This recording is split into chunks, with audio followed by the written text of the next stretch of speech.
morning. 7:30 yata. Ay, 6:30. Oo, kasi sakyan ko yung train ng 6:49. Copenhagen Lockdown. So, hirap na buhay ito. Diba? Tapos imagine mo ako lang mag-isa.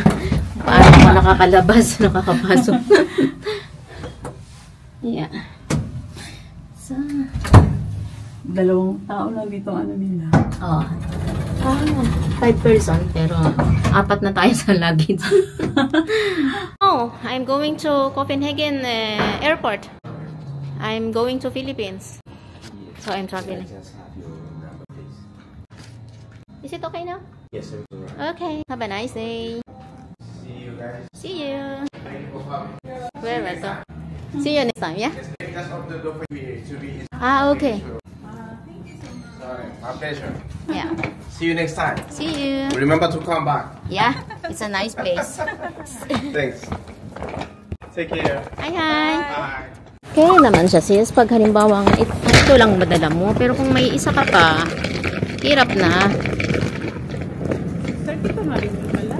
Oo. So,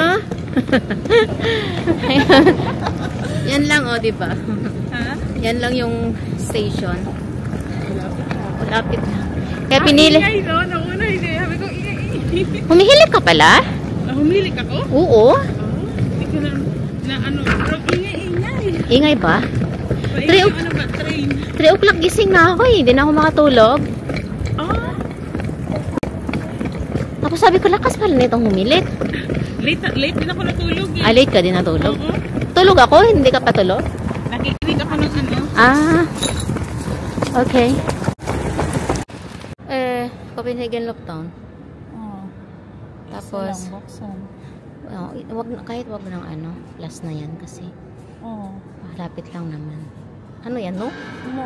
Yeah, okay. Ano yan? 30.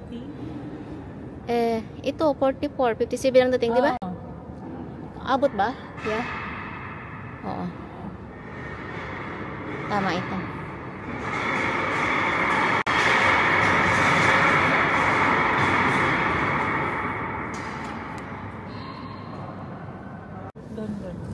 Oh. Meron na? Ayan na. Ito. Okay. Thank you. Waiting for the train. Tapos, good luck. May oras ka pa na. Nära till hand. Vi som Malaysia support, vi önskar en trevlig resa. Good morning ladies and gentlemen, welcome aboard this tram bound.